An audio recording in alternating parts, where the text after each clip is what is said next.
Hello everybody. GZTV back with another video. I gotta kind of be quick here because I have a class in like 28 minutes and I still have to walk like a decent ways to get to it.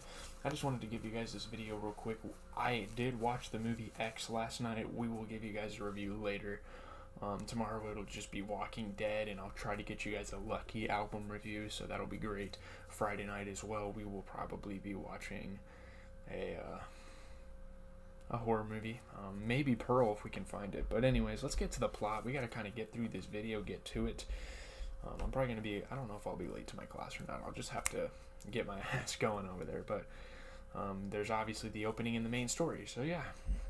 In a flashback, Jimmy McGill and Marco Pasternak break into the McGill's abandoned store in Cicero, Illinois. So obviously Marco died like season 2. It might have been like the end of season 2, to be honest, when Marco died, which is sad, but you know, everything has to come to an end. Hoping to use an Indian head penny for a coin, or for a con, pretty much a coin too. Jamie recovers his childhood coin collection, where he'd like steal stuff out of the register from his dad, and then it'd be a rare coin, and he'd try to resell it years later, which is kind of his goal now. Obviously, this happened in the past because Marco is no longer in the show. He's no longer alive. So, yeah. Sorry about the lawnmower guy outside. That doesn't really happen that often. I'm making videos and he's mowing, but it's whatever. He explains that he started his collection following his father's futile attempt to return a rare coin to its owner after the owner mistakenly used it at the store. So yeah, he has a couple of stories. He like recounts his childhood of like working with his dad at this store and people giving him rare coins. And you know, one time Jimmy told his dad, he's like, "Dang, that's a rare coin. You should resell it." And his dad's like, "Oh my God, why would he spend the coin?" So he like brings it to the original owner, which is really silly. You know, his dad was very innocent, and it kind of shows what a character his dad was. And yeah. It's very interesting, but let's get into the main story because, again, we got to get the ball moving. This will just be a quick little rundown.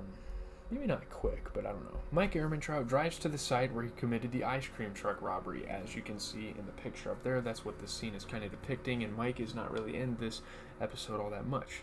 But he's definitely featured in this episode, so yeah. Using information Nacho Varga provided, he finds the body of the Good Samaritan who was killed after freeing Ximenez Lacerda. So yeah, finds the body. He then makes an anonymous call and reports the location to the police. He's like trying to get rid of Hector without, I mean, he's kind of being a rat here, but he's trying to get rid of Hector without any turmoil, without any drama. He just wants him to get out of there and go to the police. And obviously when Hector gets caught, he's going to know that Mike did it probably because he's the one that got his nephew locked up. So he's coming for the rest of the Salamancas. He can only assume, you know. Yeah.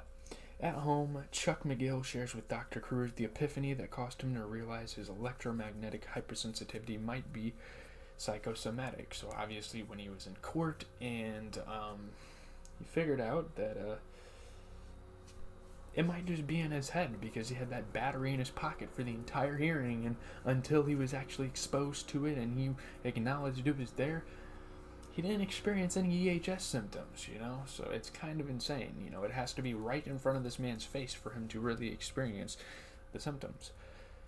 Dr. Cruz advises him not to try to do too much too soon, but he later leaves the house to buy groceries, which is a success. You know, you kind of predict as you're watching it, you're like, oh my goodness, something bad is going to happen to Chuck when he's out getting groceries, but it went by smooth.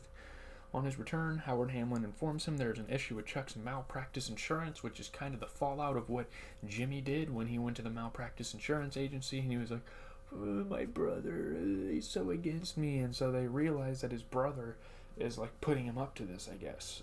So that's kind of what's going to happen. We don't really realize what goes on with that, but we'll probably figure out in the coming episodes. After Jimmy produces a successful commercial for a music store, the owners refuse to pay. So now he shoots a commercial for them for free, and then he wants to keep going because that was promised. Like, you're not going to get away with a free commercial. It's like a buy one, get one deal. You have to buy a commercial to get one free from Jimmy. And so they don't do it, so they're pretty much scamming him. Yeah. Jimmy resorts to a slip and Jimmy con to create a slip and fall accident. So he falls in the store, a drumstick's in the aisle, which he put there, and he slips, falls, and yeah, now they face a lawsuit, of course. Howard greets Kim Wexler at her lunch with Paige and Kevin. Obviously, Paige and Kevin are a part of Mesa Verde, so it's probably really emotional for Howard to go in there and kind of meet with them again, because it's a lost client. It's a lost client probably illegally, but they didn't crack down on it. So Kim tries to pay back the law school tuition loan she owes AJ Jim. She doesn't want any debt. She is a solo practitioner. She wants to be kind of independent once and for all, so she gives him some money. Howard declines and accuses her of betraying the firm, even though she did nothing wrong. She just wanted a higher role in the law world. It was really Jimmy that betrayed the law. Kim replies that he should not have tried to cover up Chuck's condition, because it ended very badly for them. Kim returns to the office to find Jimmy with his half of the rent, which he got from the music store owners. Obviously, they owe a lawsuit. They probably paid him to get out of it. Yeah. Kim expresses doubts about Jimmy's ability to continue paying and considers taking on another client. She's like, look, we got to get more money. You know, the people at Mesa Verde offered me some money with a client that has a lot of money, I guess. I don't know if he has a lot of money. That wasn't mentioned. I don't even know why I said that. Yeah.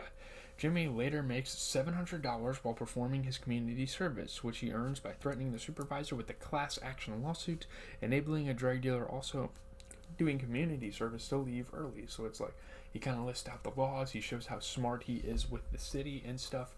And he's like, look, if you don't abide by these laws and you don't let us have our hours, we're going to have a problem here.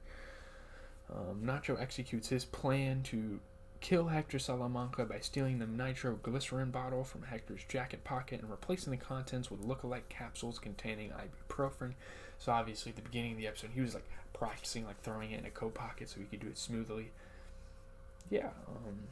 He then returns the bottle to Hector's pocket without being noticed. So now Hector is going to get poisoned pretty much and overdose on ibuprofen. So then Mike realizes he cannot spend the money he stole from Hector without attracting suspicion, so he seeks Gus Fring's help in laundering it, and this is kind of where their relationship is going to really start full swing.